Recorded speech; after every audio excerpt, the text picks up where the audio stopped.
Hi, this is Tim of the 1916 Company. Welcome and thanks for logging on. If you love this watch, email me, Team Mosso at the1916company.com for purchase pricing and availability questions concerning this watch. Now, we're talking about Montblanc, which is an enormous luxury vendor that does everything from pens to accessories, leather goods, and since 1997, yes, watches. And it's true that the main Montblanc operation has a 100,000 watch per year production capacity. But we're not talking about the main outfit. We're talking about Villeret. We're talking about Minerva. And what you see here is a product of that Villeret manufacture. We'll talk about what that means in a moment. But this is a 2019 limited edition of 25 pieces in stainless steel, the 1858 Monopusher for Hodinkee. So what you're looking at is a product of a manufacturer that is defined by hundreds of units per year, not hundreds of thousands. 40 millimeters in diameter, 12.9 millimeters thick, and 49.8 from lug tip to lug tip. It has a 20 millimeter spacing in between the lugs. Taking a look at this watch on my wrist, it's beautifully sized. Not too big, but also not so petite that you'd have to worry about it looking too small if you are a large man. The watch is flat and quite slim. At 12.9 with a little bit of a conical sloped bezel, it will slide underneath the cuff. And you can see that it has good presence without being overbearing and certainly not oversized. Here's your down the barrel shot. The lugs are not over the edge of my wrist. Here's your over the top. Remember, I'm squeezing the strap tightly, and this angle always exaggerates the width of the watch. So down the barrel is going to be your gold standard for fit. The strap, large, rectangular, symmetrical scale alligator leather with a color gradient, a matte finishing, a monotone stitch, a sheer cut edge lacquered for refinement, and small round scale alligator leather on the bottom. Very important because gator on the bottom costs a few $100s more at retail, but then it lasts much longer. And the best watches, Journe, Vacheron, the high-end Chopard models, De Bethune, they all use this double gator. And now, so too does Montblanc. Taking a look, we have a Montblanc branded simple steel pin buckle, and we also have a quite muted, primarily satinated steel case. Now, this is based on the very similar green dial model, but Hodinkee wanted something that's a little bit more of a 1920s, 1930s throwback, so we get a gloss black dial with a Fotina, baton-style hands, vertically arrayed Arabic numerals, and a lovely nostalgic tachymetric scale. The case features swelling polished bevels at the edge of the lugs. They thin out at the mid-case. The crown featuring the Montblanc peak that you would expect to find on their pens, and then laterally their leather and accessories.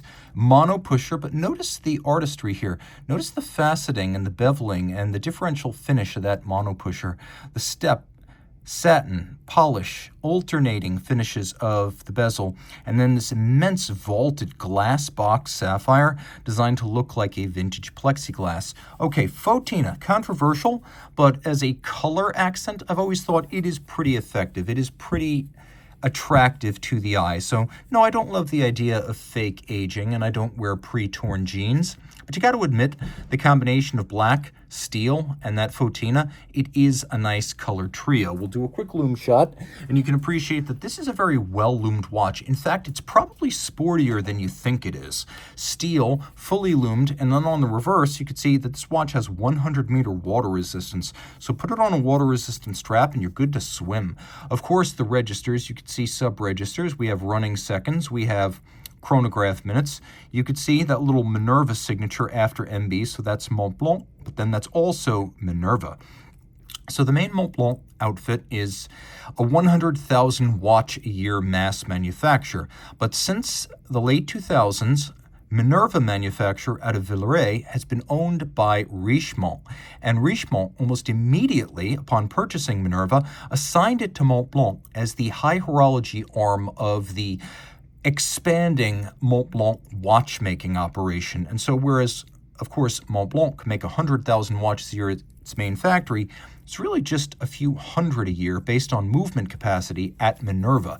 And Minerva, as a name, carried so much cachet that it actually survived the merger with Montblanc. So there you go right there, Minerva, Villeret.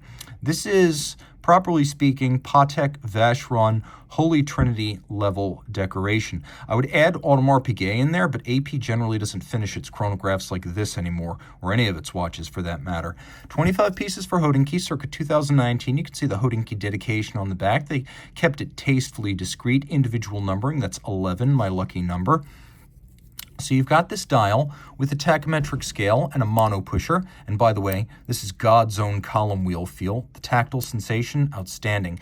Use the chronograph and the tachometric scale to gauge the speed of an object, such as a race car across a kilometer. Start the chrono when the race car starts the kilometer, and then stop the chrono when the race car reaches the end. And you'll look next to the hand, and you can see that race car was going 320 kilometers per hour. It's getting very close to 200 miles an hour there.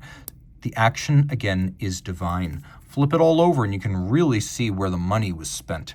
This is caliber 1321. Well, it's based on a historic movement. It is a new construction based on vintage architecture. So taking a look, you can see manual wind, 18,000 vibrations per hour, overcoil hairspring for concentric breathing in any position, and isochronous operation in any position.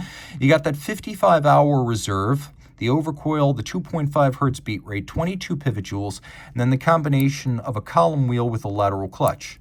You can see the lateral clutch right here, and then you can see the decoration. Look at the anglage. Look how broad and rounded that is. You can't do that making 100,000 watches a year. This is rounded, mirrored, finished by hand, broad and beautiful. Also, interior angles, and they are generous. Take a look at this chronograph bridge right here.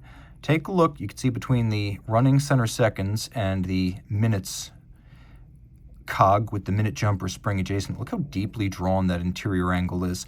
The crease where the two bevels meet, very difficult to do. You have 1, 2, and then this third example, all on the same bridge.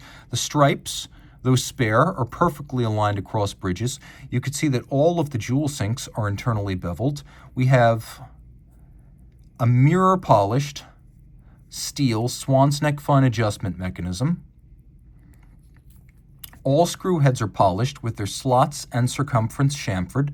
Take a look at the chronograph clutch assembly here. So you can see satinated across the top, beveled on the sides. The levers, horns, recentering hammers, and clutch, they're all steel. So they're satinated on the top, but they're beveled on the edge. So you have beveling on rhodium-plated brass bridges, but also on the steel components. Take a look at this little Minerva arrow right there. That's the logo of the company. But notice how it looks a little bit like a devil's tail, and then also that it features these super tiny interior angles where the bevels meet, and not one, not two, but 3 sharp exterior points where bevels on a tiny steel structure are drawn to a point.